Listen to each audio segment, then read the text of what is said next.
साथियों, आज हमारे बीच इस आदिवासी युवा महापंचायत में हमारे प्रदेश के पूर्व मुख्यमंत्री माननीय कमलनाथ जी, हम सब युवाओं के चहेते, युवाओं की आन बान शान, जिनके भाषण हमारे युवा साथी सुन सुनकर समाज के लिए प्रेरित हुए, ऐसे हमारे आदर्श आइडल भाई कन्हैया कुमार जी, साथ ही हमारे प्रदेश के पूर्व मुख्यमंत्री, राज्यसभा सांसद आदरणीय दिग्विजय सिंह जी, हमारे एक छोटे से निवेदन पर हमने बोला था कि साहब हम आपके पास आएंगे हमारे मुद्दे की बात करने के लिए, लेकिन उन्होंने कहा कि आप मत आइए, हम आपके बीच आते हैं।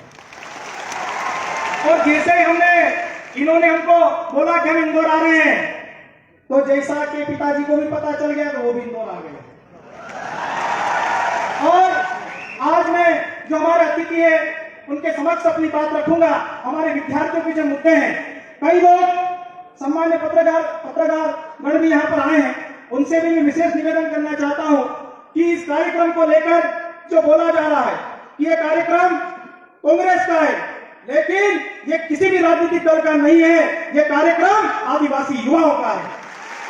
हम लोग सरकार के पास, वर्तमान में जो सरकार है, पिछले कई वर्षों से हम संघर्ष कर रहे हैं, हम पे कई एफआईआर डाली गई है, हम जब भोपाल में आंदोलन करते हैं हम पर लाठियां चलाई जाती है, सरकार के पास भी गए, आवेदन किया, निवेदन किया, लेकिन सुनवाई नहीं हुई। इसलिए हमने विपक्ष के समक्ष अपनी बात रखने की सोची, सब लोगों से विचार विमर्श किया, इसलिए उनको आज यहाँ पर बुलाया है। इसलिए ये कार्यक्रम किसी राजनीतिक दल का नहीं है। आप ऊपर देखोगे मंच पे हमारे महापुरुषों के अलावा किसी भी राजनीतिक दल का कोई मोनो नहीं है, लेकिन जो हमारी बात सुनेगा, जो हमारी बात मानेगा, हम उनको अपनी बात बताएंगे। साथियों, आज इस कार्यक्रम को आयोजन करने में कई समस्याओं का सामना किया।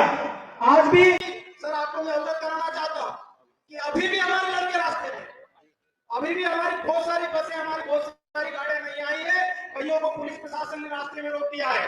और भी पता चला कि 300-300 रुपए में हमारे लड़कों को पैसों का लालच देकर अमित शाह जी की रैली में ले जाने का भी प्रयास किया, लेकिन ये आदिवासी टिकने वाला है, टिकने वाला नहीं है। और हमने तो खुले मैदान में आयोजन करने का सोचा था, लेकिन बारिश के कारण इस हाल में बैठना पड़ रहा है, क्योंकि हम खुले मैदान में रहने वाले शेर है, बंद कमरे वाले फिर भी हम लोग हमारे युवा साथी अपनी बातों को लेकर, अपनी मांग को लेकर यहाँ पर उपस्थित हुए। टाइम की बहुत ज्यादा कमी है और मैं माननीय कमलनाथ जी से निवेदन करूंगा कि अगली बार हमारा कोई कार्यक्रम है तो पूरा दिन लेकर आए, कम समय में हमारी बात पूरी नहीं होती। तो मुझे प्रस्तावना, हमारी जो मांग पत्र है वो पढ़ने के लिए जिम्मेदारी दी गई है, मैं पढ़ना चाहूंगा। हमारे जो अतिथि है उस पर गंभीरता पूर्वक विचार करें।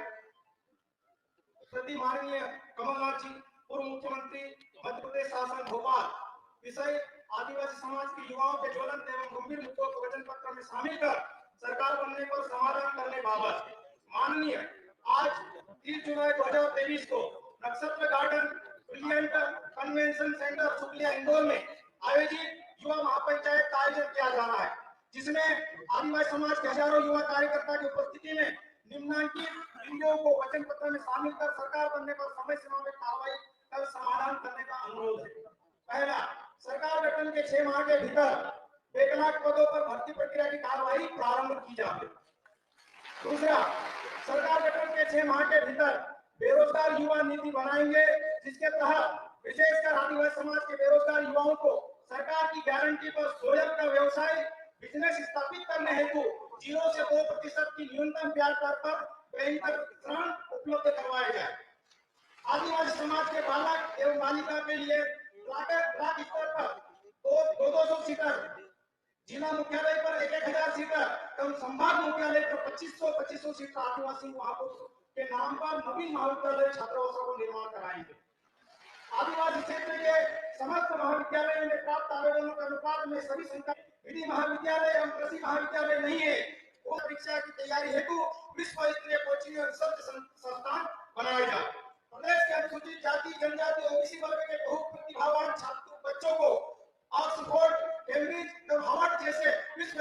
शिक्षण संस्थानों में पढ़ने पढ़ाने का अवसर उपलब्ध कराएंगे। सरकार बनते ही मध्य प्रदेश शासन के जनजातिकारी विभाग का नाम बदलकर पूर्व की भारतीय आदिवासी कल्याण विभाग किया जाए तथा बालक बालिका के सीनियर जूनियर छात्रावासों के नाम में भी आदिवासियों के स्वाभिमान के लिए पूर्व की भांति आदिवासी शब्द को जोड़ा जाए। छात्रवृत्ति, शिक्षावृत्ति एवं आवास सहायता की राशि में महंगाई के अनुपात में वृद्धि की जाकर प्रतिमाह देना सुनिश्चित किया जाए। सरकार बनते ही 9 अगस्त विश्व आदिवासी दिवस के अवसर पर सार्वजनिक अवकाश पर इस पूरे मध्य प्रदेश में शासकीय स्तर पर मनाया जाए। मध्य प्रदेश के कई बीएससी नर्सिंग महाविद्यालय में 2 से 3 वर्षों से परीक्षा आयोजित नहीं की गई, उन्हें जनरल प्रमोशन दिया जाए तब उच्च स्तरीय जांच कमेटी बनाई जाए। मध्य प्रदेश की राजधानी भोपाल में सर्व सुविधायुक्त शानदार एवं बेहतरीन आदिवासी भवन बनाया जाए। प्रदेश के लाख तहसील मुख्यालय पर सर्व सुविधायुक्त सामुदायिक भवन बनाया जाए एवं आदिवासी धर्मशाला एक विकास की जमीन उपलब्ध कराई जाए। आदिवासी युवाओं को स्थानीय स्तर पर रोजगार उपलब्ध कराया जाए जिससे कि वह अपने मूल से जुड़े रहे। आदिवासी मुख्य योजना के मत को केवल आदिवासी वर्ग की योजनाओं में उपयोग किया जाए तथा उक्त मत का अन्य प्रयोजन में खर्च नहीं होना चाहिए। सत्ता एवं संगठन में 50% पदों पर युवाओं को अवसर दिया जाए। सत्ता और संगठन प्रतियोगिता परीक्षा पूर्व परीक्षण हेतु प्रत्येक जिलों में 500 सीटें छात्रावास होना चाहिए। जिन जिलों में आदिवासी बालक बालिकाएं छात्रावास नहीं है उन जिलों में छात्रावास खोले जाए।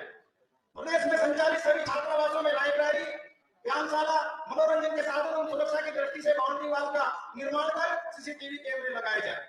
प्रतियोगिता परीक्षाओं में नॉर्मलाइजेशन जैसी जटिल प्रक्रिया को समाप्त कर सरलीकरण किया जाए। विद्यालय और आयोजित प्रतियोगिता परीक्षा में गंभीर घोटाले हो रहे हैं जैसे कि पटवारी वाले।